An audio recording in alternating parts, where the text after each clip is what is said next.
رسول اللہ رسول اللہ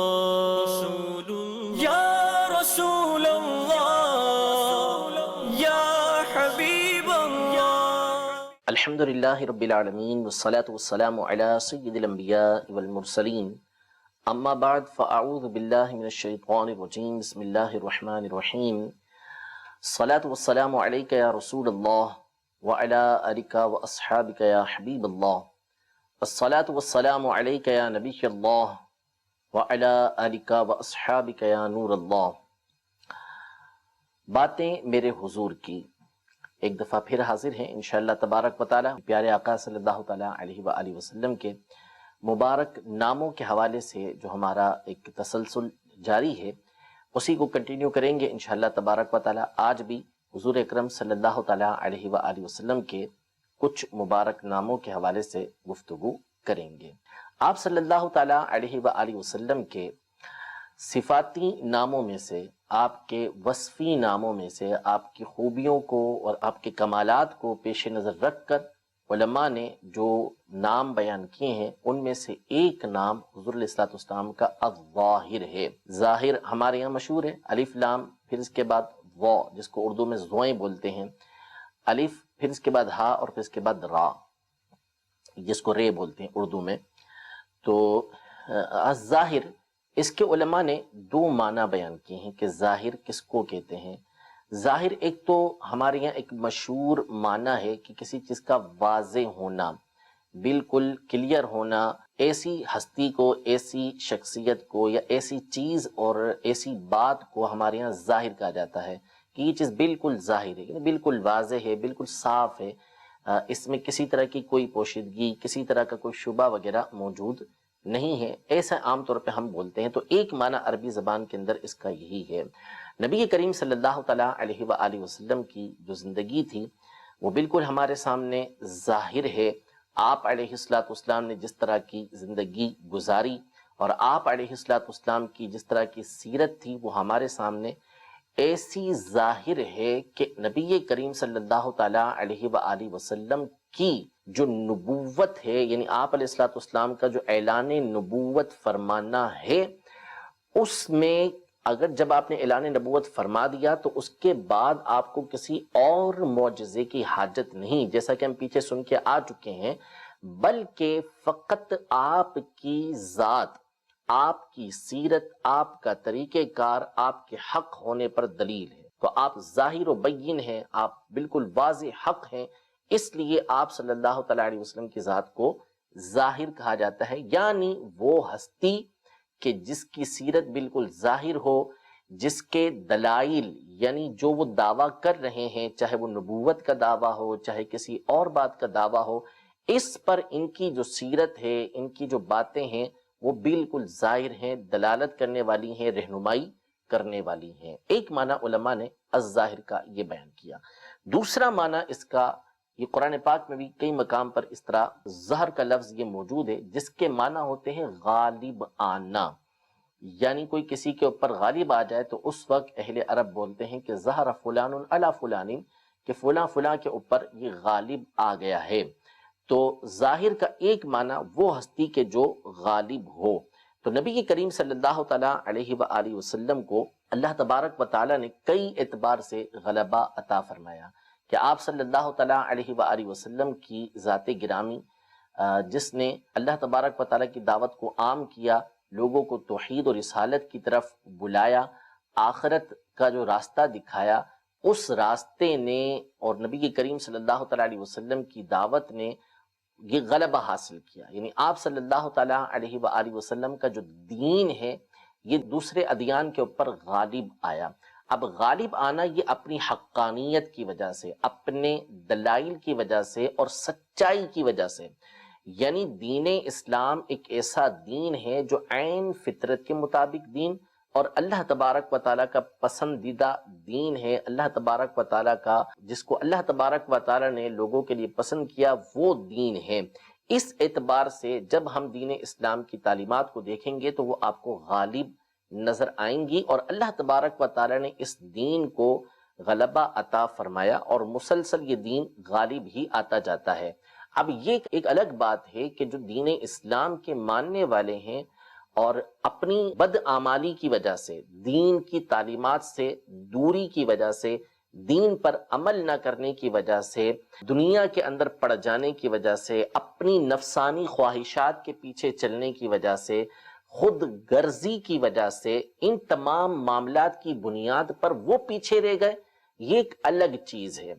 مسلمان کا پیچھے رہ جانا، مسلمان کا مغلوب ہو جانا، یہ ایک الگ بات ہے، لیکن جو دین کی تعلیمات ہیں وہ سب کے اوپر غالب ہیں۔ اور آج بھی جب سلیم الفطرت شخص دین اسلام کی تعلیمات پر غور و فکر کرتا ہے تو اس کو مانے بغیر کوئی چارہ نہیں ہوتا ہے۔ ہمارا موضوع نہیں ہے، لیکن فقط اس ظاہر کے معنی کو بیان کرنے کے لیے میں نے آپ کے سامنے بیان کیا کہ ظہور ظاہر کا ایک معنی یہ بیان کیا گیا کہ جو دوسروں کے اوپر غالب آئے، تو چونکہ نبی کریم صلی اللہ تعالیٰ علیہ وآلہ وسلم کا جو دین ہے وہ سب کے اوپر غالب آیا، اس اعتبار سے نبی کریم صلی اللہ تعالیٰ علیہ وآلہ وسلم کو الظاہر کہا جاتا ہے۔ قرآن پاک میں اللہ تبارک و تعالیٰ ارشاد فرماتا ہے هو الذی ارسل رسولہ بالہدی ودین الحق لیظہرہ علی الدین کلہ، کہ وہی اللہ ہے کہ جس نے اپنے رسول کو ہدایت کے ساتھ بھیجا اور دین حق کے ساتھ بھیجا تاکہ اس دین کو تمام کے تمام دینوں کے اوپر غالب کر دے۔ قرب قیامت میں تو بہرحال دین اسلام ہی سب چیزوں کے اوپر غالب ہوگا، ابتدائی اسلام کے اندر بھی دین اسلام کی غالب ہی تھا، اب بھی دین اسلام الحمدللہ اپنی حقانیت کے اعتبار سے یہ غالب ہی غالب ہے۔ اور نبی کریم صلی اللہ تعالیٰ علیہ وسلم کی ذات گرامی کو اللہ تبارک و تعالیٰ نے تمام کے اوپر فضائل و کمالات کے اعتبار سے غلبہ عطا فرمایا کہ جو کمالات، جو فضائل اللہ تبارک و تعالیٰ نے حضور اکرم صلی اللہ علیہ وسلم کو عطا فرمائے وہ کسی دوسرے کو حاصل نہیں ہوئے۔ الظاہر، یہ نام آج ہم نے نبی کریم صلی اللہ تعالیٰ علیہ وسلم کا سنا اور اسی اعتبار سے کچھ باتیں ہم نے سماعت کی۔ نبی کریم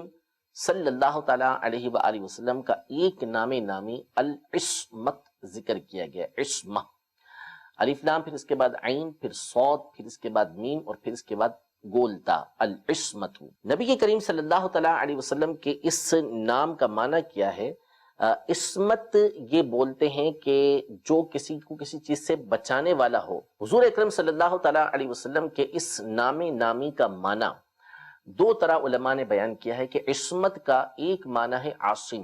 یعنی وہ ہستی کہ جو دوسروں کو بچانے والی ہے، محفوظ رکھنے والی ہے، ان کی مشکلات کو دور کرنے والی ہے، ان کی پریشانیوں کو دور کرنے والی ہے، ایسی ہستی کو عاصم کہا جاتا ہے۔ علامہ محمد بن یوسف شامی صالحی رحمۃ اللہ تعالی علیہ سبل الہدی والرشاد میں ارشاد فرماتے ہیں عصمت کا معنی کہ الذی یستمسک الاولیاء بحبل کرامتہ ویلوذ العصاة بحما شفاعتہ صلی اللہ تعالی علیہ وسلم۔ یعنی عصمت جب ہم عاصم کے معنی میں لیں گے تو مطلب یہ ہوگا کہ آپ علیہ الصلوۃ والسلام کی ذات گرامی وہ ہے کہ جن کی کرامت یعنی جن کے فضائل، جن کی شخصیت، جن کی ہستی کی رسی سے اولیاء کرام مضبوطی کے ساتھ اس کو تھامے رہتے ہیں اور اس بنیاد پر بلند مرتبے حاصل کرتے ہیں، اور جو گنہگار ہیں وہ نبی کریم صلی اللہ تعالیٰ علیہ وآلہ وسلم کی شفاعت کی پناہ پاتے ہیں۔ یعنی عاصم وہ ہوتا ہے کہ جو دوسروں کو بچانے والا۔ تو اولیاء کرام نبی کریم صلی اللہ تعالیٰ علیہ وآلہ وسلم کی جو کرامت کی رسی ہے اس کو جب مضبوطی سے پکڑ کے رکھتے ہیں تو پھر وہ گرنے سے محفوظ رہتے ہیں، وہ اپنے مقام پر باقی رہتے ہیں۔ ایسا نہیں ہوتا کہ اپنے مقام سے گر جائیں، کیونکہ ان کو بچانے والی ذات نبی کریم صلی اللہ تعالیٰ علیہ وآلہ وسلم کی ذات ہوتی ہے۔ اور گنہگار جو ہوتے ہیں، جو اپنے گناہوں کی وجہ سے جہنم کے مستحق ہو چکے ہوتے ہیں، تو وہ حضور اکرم صلی اللہ تعالیٰ علیہ وآلہ وسلم کی شفاعت کی پناہ کے اندر آتے ہیں، تو یوں نبی کریم صلی اللہ تعالیٰ علیہ وسلم ان کو بچانے والے عاصم ہوتے ہیں۔ اس اعتبار سے العصمت کا معنی یہ ہے کہ آپ صلی اللہ تعالیٰ علیہ وآلہ وسلم دوسروں کو مصیبت سے، پریشانیوں سے بچانے والے ہیں۔ بعض علماء نے العصمت کا معنی المعصوم کیا ہے، یعنی وہ ہستی کہ جو گناہوں سے معصوم ہے، جن سے اللہ تبارک و تعالیٰ نے گناہوں کو روک دیا کہ اب ان سے گناہ ہو ہی نہیں سکتے۔ یعنی انبیاء کرام علیہ السلام کی تمام کے تمام اسی طرح ہیں کہ نہ نبوت کے اعلان سے پہلے، نہ جن کو نبوت بعد میں ملی، وہ نبوت ملنے سے پہلے نہ بعد میں، کسی طرح وہ کبیرہ گناہوں میں، صغیرہ گناہوں میں جان بوجھ کے کبھی بھی نہیں پڑھتے، یعنی گناہوں سے پاک ہیں۔ نبوت کے اعلان سے پہلے بھی یہ کسی طرح کا کوئی صغیرہ گناہ بھی نہیں کیا کرتے تھے، تو اس اعتبار سے یہ معصوم ہے کہ اللہ تبارک و تعالی نے ان کو گناہوں سے معصوم کر دیا کہ ان سے گناہ سرزد نہیں ہوتے۔ تو عصمت کا ایک معنی معصوم، یعنی وہ ہستی کہ جس سے گناہ صادر نہ ہو۔ حضور اکرم صلی اللہ تعالی علیہ وآلہ وسلم کا ایک اور مبارک نام العماد کے نام سے، جو ہمارے یہاں عام طور پہ عماد مشہور ہے، یعنی الف لام یہ عربی کے اعتبار سے لگایا گیا اس کو معرفہ کرنے کے لیے۔ العماد، عماد ویسے یہ ستون کو بھی بولتے ہیں، عماد اس چیز کو بولتے ہیں کہ جس سے سہارا لیا جائے، جو کسی کے لیے ایک سہارے کا ذریعہ بنے، کہ جس سے ٹیک لگا لی جائے تو بندہ گرنے سے محفوظ رہتا ہے۔ جو بھی چیز بندے کو بچانے والی ہو، ایسی چیز کو عماد بولا جاتا ہے، جس کے اوپر اعتماد کیا جاتا ہے۔ تو ستون کو بھی عماد بولتے ہیں، کیوں؟ اس لیے کہ وہ گرنے سے بندے کو محفوظ رکھتا ہے، عمارت کو محفوظ رکھتا ہے، اس لیے اس کو عماد کہا جاتا ہے۔ نبی کریم صلی اللہ تعالیٰ علیہ وآلہ وسلم کے لیے جب العماد کا لفظ استعمال ہوا تو اس کا معنی یہ کیا گیا کہ السید الذی یعتمد علیہ ویہرع فی الشدائد الیہ، یعنی نبی کریم صلی اللہ تعالیٰ علیہ وسلم وہ سردار ہیں، وہ آقا ہیں کہ یعتمد علیہ، جن کے اوپر اعتماد کیا جاتا ہے، اور آپ وہ ہستی ہیں کہ جب مشکلیں آتی ہیں، پریشانیاں آتی ہیں تو آپ کی طرف دوڑ کر جایا جاتا ہے۔ یعنی آپ صلی اللہ تعالیٰ علیہ وآلہ وسلم چونکہ گرنے سے بچانے والے ہیں، تو آپ علیہ السلام کی بارگاہ میں جو حاضر ہو جائے، یا آپ علیہ السلام کی محبت میں جو وارفتہ ہو، جو نبی کریم صلی اللہ علیہ وسلم کے طریقہ کار پر عمل کرنے والا ہو، تو پھر وہ گرتا نہیں ہے، بلکہ نبی کریم صلی اللہ تعالیٰ علیہ وآلہ وسلم کی برکت سے سنبھلا رہتا ہے، آپ کی ذات کی برکت سے سنبھلا رہتا ہے۔ اور جب پریشانیاں آئیں، مصیبتیں آئیں، تو پھر نبی کریم صلی اللہ تعالیٰ علیہ وآلہ وسلم کی طرف رجوع کیا جاتا ہے، اور آپ اللہ تبارک و تعالیٰ کی دی ہوئی قدرت سے، اللہ تبارک و تعالیٰ کے اذن سے پریشانیوں کو دور کرتے ہیں۔ صحابہ کرام علیہ رضوان کے بہت سارے ایسے واقعات کتابوں میں موجود ہیں، اور اپنے پچھلے سلسلوں کے اندر ان کو بیان بھی کر چکے ہیں کہ کس طرح صحابہ کرام علیہ رضوان مشکل کے وقت میں نبی کریم صلی اللہ تعالیٰ علیہ وآلہ وسلم کی بارگاہ میں حاضر ہوئے، اور نبی کریم صلی اللہ علیہ وسلم نے ان کی مشکلات اور پریشانیوں کو دور فرما دیا۔ تو علامہ شامی صالحی رحمۃ اللہ تعالیٰ علیہ سبل الہدی والرشاد میں فرماتے ہیں کہ عماد کا معنی ہے السید الذی یعتمد علیہ ویہرع فی الشدائد الیہ، کہ سید وہ ذات کہ جس کے اوپر اعتماد کیا جائے اور جس کی طرف شدائد کے اندر، مشکلات کے اندر رجوع کیا جائے۔ اچھا، اسی سے ملتا جلتا ویسے تو اور نام بھی مجھے ذکر کرنے ہیں، لیکن اس کے قریب قریب میں دو نام اور ذکر کرتا ہوں، کیونکہ بات چلیے نبی کریم صلی اللہ تعالیٰ علیہ وآلہ وسلم کے پاس مشکل وقت میں جانے کی، حضور علیہ السلام سے التجائیں کرنے کی، اور آپ علیہ السلام کی مصیبتیں اور پریشانیاں دور کرنے کے اعتبار سے تو دو نام مزید سماعت فرمائے، جو کئی ایک علماء نے اپنی کتابوں کے اندر ذکر کیے ہیں۔ سبل الہدی والرشاد میں علامہ محمد بن یوسف شامی صالحی رحمۃ اللہ تعالیٰ علیہ اور علامہ جلال الدین سیوطی شافعی رحمۃ اللہ تعالیٰ علیہ یہ بھی ذکر کرتے ہیں، نبی کریم صلی اللہ علیہ وسلم کا ایک نام ہے الغوث۔ الغوث، غوث کیا ہوتا ہے؟ النصیر الذی یستغاث به فی الشدائد والمہمات ویستعان به فی النوازل والملمات، یعنی غوث اس مددگار کو بولتے ہیں کہ جس کے ساتھ شدائد میں مدد طلب کی جاتی ہے، جس سے مشکلات کے اندر مدد طلب کی جاتی ہے، بہت غم میں ڈالنے والی چیزوں کے اندر مدد طلب کی جاتی ہے، اور جب پریشانیاں مصیبتیں آتی ہیں، نئی نئی مصیبتیں آ رہی ہوتی ہیں، تو اس وقت ان سے پناہ مانگی جاتی ہے، ان سے مدد طلب کی جاتی ہے، تو ایسی ہستی کو الغوث کہا جاتا ہے۔ یہ آج کے بزرگ نہیں ہیں، یہ علامہ جلال الدین سیوطی شافعی رحمۃ اللہ تعالیٰ علیہ کے شاگرد ہیں، اور خود علامہ سیوطی رحمۃ اللہ تعالیٰ علیہ نے بھی نبی کریم صلی اللہ علیہ وسلم کا یہ نام ذکر کیا ہے۔ تو بہت سو کو اس حوالے سے بڑے وسوسے آتے ہیں کہ غوث تو صرف اللہ تبارک و تعالیٰ کی ذات ہے، کسی دوسرے کو غوث یا غوث اعظم وغیرہ کیسے کہہ سکتے ہیں؟ تو یہ وسوسے بہرحال اگر ہمارا سلسلہ مسلسل کوئی دیکھ رہا ہو تو بہت سارے وسوسے اس کے دور ہو گئے ہوں گے، کہ بہت سارے نام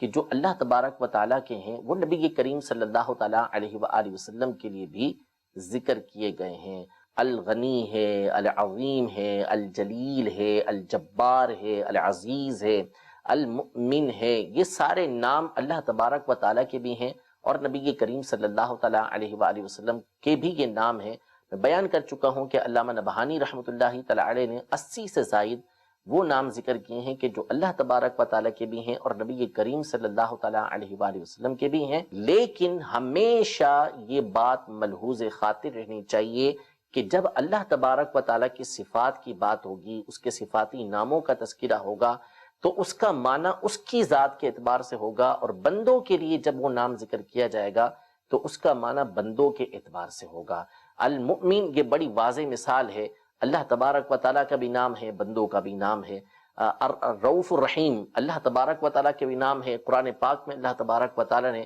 سورۃ التوبہ کے آخر میں حضور اکرم صلی اللہ تعالیٰ علیہ وسلم کو بھی رؤوف الرحیم فرمایا ہے۔ تو یہ ایک وسوسہ دور ہو جانا چاہیے کہ فقط نام کا مشترک ہونا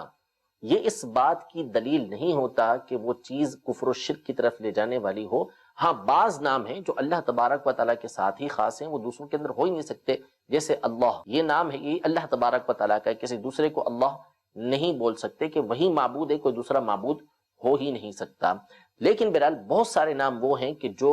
قرآن مجید فرقان حمید میں اللہ تبارک و تعالیٰ نے اپنے لیے بھی ذکر کیے ہیں اور لوگوں کے لیے بھی ذکر کیے ہیں، بالخصوص نبی کریم صلی اللہ تعالیٰ علیہ وسلم کے لیے۔ تو یہ جو الغوث کا لفظ ہے، یہ اللہ تبارک و تعالیٰ کو جب ہم غوث بولیں گے تو اس کا مطلب ہوگا کہ حقیقی مدد کرنے والا۔ ویسے تو اللہ تعالیٰ کے لیے غوث کا لفظ استعمال نہیں کیا جاتا۔ اللہ تبارک و تعالیٰ یہ قادر ہے، اللہ تبارک و تعالیٰ وہ ذات ہے کہ جو مشکلات کو دور کرنے والی ہے، جو پریشانیوں کو دور کرنے والی ہے، اور حقیقی طور پہ وہی دور کرتا ہے، دوسرا کوئی دور نہیں کرتا۔ لیکن جب اللہ کے علاوہ کسی اور کے اوپر ہم اس طرح کا لفظ بولیں گے کہ وہ غوث ہے، وہ مددگار ہے، تو اس کا مطلب یہ ہوتا ہے کہ وہ اللہ تبارک و تعالیٰ کی دی ہوئی قدرت سے، اللہ تبارک و تعالیٰ کی دی ہوئی طاقت سے، اس کے اذن سے، اس کی اجازت سے یہ مصیبتیں اور پریشانیاں دور کر رہے ہوتے ہیں۔ اس کا شرک و کفر سے کوئی تعلق نہیں ہے۔ شرک و کفر اس صورت میں بنے گا جب کہ ان کو اپنا حقیقی مددگار سمجھا جائے، ان کو خدا سمجھا جائے، ان کو عبادت کے لائق سمجھا جائے، ورنہ ایسا کچھ بھی نہیں ہے۔ تو بہرحال نبی کریم صلی اللہ تعالیٰ علیہ وسلم کا ایک نام علماء نے الغوث ذکر کیا ہے، اور اس کا معنی ہوتا ہے وہ ہستی کہ جو مدد فرمانے والی ہے۔ رب تبارک و تعالیٰ ہم سب کو نبی کریم صلی اللہ تعالیٰ علیہ وآلہ وسلم کے مبارک ناموں کی برکت عطا فرمائے، آپ صلی اللہ تعالیٰ علیہ وسلم کے طریقہ کار پر ہم سب کو عمل پیرا ہونے کی توفیق عطا فرمائے، آمین بجاہ النبی الامین صلی اللہ تعالیٰ علیہ وآلہ وسلم۔ رسول اللہ، رسول اللہ،